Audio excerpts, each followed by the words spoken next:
So I just wrapped a little fireside chat talking about one of the sneakier patterns that's been coming up with a lot of you all, especially after having moved a lot of other trauma. This sneaky last little piece where you're able to hide from ever having to really speak to your true desires, needs, if you even really know what they are. Really stand by your choices. You're sneaking away from that responsibility and the discomfort that it brings up in your system, the idea that you might disappoint another person. You are hiding by getting to be the good girl or the good boy or the good and very strong they, them. You are hiding by pointing it over to them. You're uncomfortable because maybe they didn't like it, or you're not even there yet and you're just assuming they're not gonna like it. And then it's like, what if I hurt their feelings? And the other side of that is, they didn't like it. Can you believe them? I give them so much freedom and they can't give me freedom. Now, y'all know I don't like labels, but I'll say this often shows up for folks who are incredibly capable and they've been doing a lot on their own for their whole lives. You might not guess that they have a sort of wobbly sense of self, and my God, the noise that refrigerator makes is so alarming. But there are folks who might have some enmeshment trauma. Again, if you go around repeating that term, don't. Stop using clinical terms in your casual daily conversations. But yes, okay, folks who have enmeshment trauma with parents who are really up in their business, very critical or emotional in ways where, as a child you felt overwhelmed by their emotions or responsible for their emotions, or another presentation could be someone who's more on the hyper-independent side of things. You are used to being alone with your big feelings. You are used to just figuring stuff out. You might experience this and the other thing that I just described. But you're just really accustomed to having a deep internal process. And then as an adult in relationship, when you have to say things out loud, like, you don't want to do it. You don't want to do it so bad. This one is me. This is the one that Mama's used to doing things by herself. But anyway, please enjoy. I know what you're going to say. You're going to say, what about them? What if they really are being a butthead? 50-50. They probably are being a butthead, at least some of the time. Some of the examples, the stories that made me come here to speak today, the partners were absolutely being buttheads, but that's not what's important here. What's important is you can feel that blip of conflict, that little bit of friction that happens in your system as you anticipate conflict with your partner, or even if it doesn't happen, you're just thinking that it might. That's yours. And you're not going to be able to speak up for yourself or defend yourself if you can't feel that, if you can't own it, take responsibility for it, and take care of it. You need to know how the sensations in your body, which are followed by impulses and stories that you're telling yourself about what's happening around you, you need to know how those sensations in your body are driving your behavior. You need to know how it might make you shrink when your partner is in fact being a big old butthead. But you feel that feeling of I can't be different from you. I can't make choices that you don't like. I can't disappoint you. It's going to make you shrink, or it's going to make you be big and say, how dare you? And then nobody is connecting. Nobody's understanding each other. And look, it doesn't have to be your full-time job to be understood or for them to be understood. You can take a break. Take a break. But it's hard to take a break when that sensation is taking over and driving you. So you gotta recognize it. You gotta get to know it.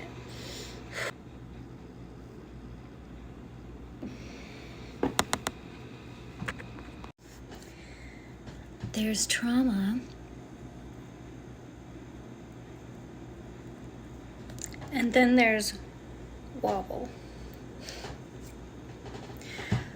Once we get to a certain point in your trauma, we've moved some energy. You're not allowed to send me messages anymore that say, ugh, can you believe him? I want to know what's going on for you, inside of you. Not what he's doing. Not how hurt her feelings are going to be when you do what you need to do, when you go about the business of living your daily life. I want to know what's going on inside of you. Why is there mood or disappointment or frustration? Why is there mood your responsibility? Now, we're getting into high level stuff here, I know. Of course you want to make your partner happy. Of course you want to be respectful and be the light of their goddamn life. Of course you do. Of course you do. But this one's a really sneaky one. At least for me. If you work with people who aren't as clever as the people I work with, or if this doesn't resonate with you, you can just swipe on by. But the people I work with are smart, so clever, and they've spent their whole lives navigating around this one feeling of, I can't do this because this other person will feel this way. I can't do this because I can't feel if it's the right thing to do or not, because did this desire even come from me or did it come from someone else? Or I went out and I enjoyed myself for the day, and my partner didn't like it because they felt lonely when I got home. So now I'm questioning if it's even right that I did that for myself, because I need them to validate my choice. Your friends will miss this. They will miss what you're doing a lot of the time. If you are just quick to complain about how confused you are, or how annoying your partner is being, they're going to jump on that bandwagon with you. They're going to say, it sounds like you're not in the right relationship. They sound like a jerk. They sound like a loser. And here you are, deep in your 30s, 40s, 50s, 60s, still not healing, still not addressing that part inside of you that's never quite felt like yourself, that's never quite made a decision for yourself, without worrying about what mom or dad are going to say, about what your partner is going to say. And the truth is, this isn't really serving anyone. It's not serving you. It's not serving your partner. And even if you are avoiding making choices or feeling guilty and apologizing for making choices that they may or may not like, even that is not really supporting your partner, because it's wobbly. It's wobbly. And here's the thing. This is like, when we get to this level with people, a lot of stuff has been shedded. A lot has been taken away already. A lot is healed. But this last one, we start to work with the subconscious part that looks a lot like you. They seem so much like you. They are perfectionists. They're saying what everyone else should be doing, and they are helping you avoid facing what you actually want or need to do. We can connect with that part. We can unburden that part through a process where you can actually feel the physiological sigh of relief. You can have an actual conversation with that part. Acknowledge it. Say, hey, you've been working really hard for a really long time, and you are probably really skeptical of letting go. let me take over. The thing is, we can connect with that part, but this is also where your values, your integrity, your vision is going to come in. Because then what?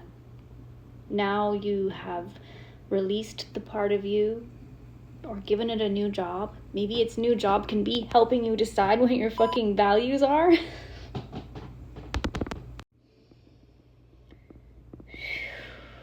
Yeah. What's important to you? What are you committed to?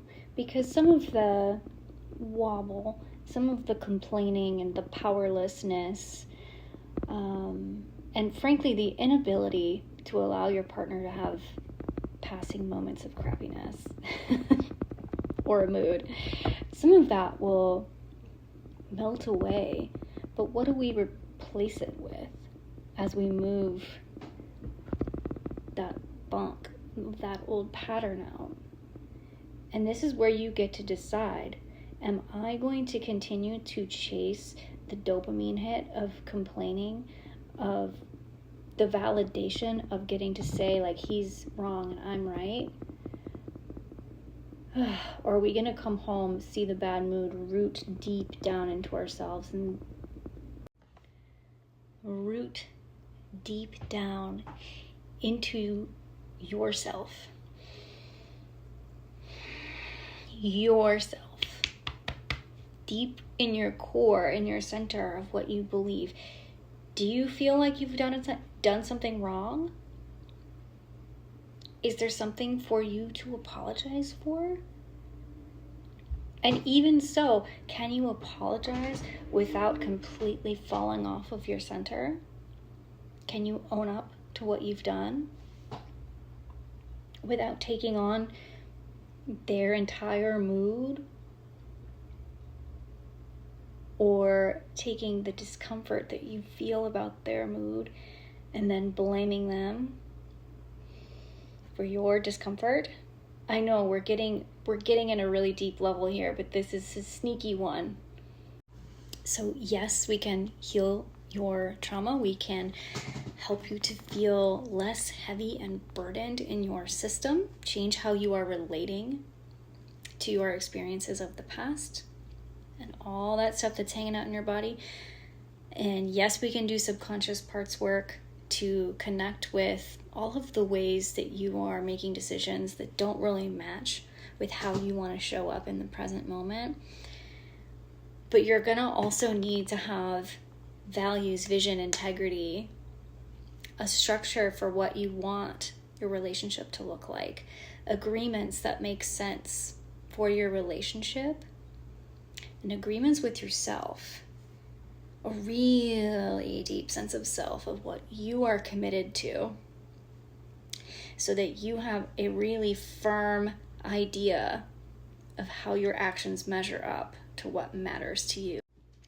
And this is how you stop the wobble. You get really clear on what it looks like for you to show up in your best, most structured, loving, fierce, graceful way. What it means for them to be meeting your needs, what it means for you to be meeting their needs, what that looks like for you on a daily basis. How do you know you're doing it? And then when somebody has a trigger or a mood, or they just plain don't like what you're doing, or you're worried that they won't like what you're doing, you can measure it up against all of that. And then notice what's going on in your body. Are you starting to get uncomfortable and then displace responsibility for your comfort, your sense of safety onto the passing mood of another person? Because that ain't gonna work. That's what wobble is made of. This hot girl summer, we're taking radical responsibility for our emotions and deep patterning. Woo!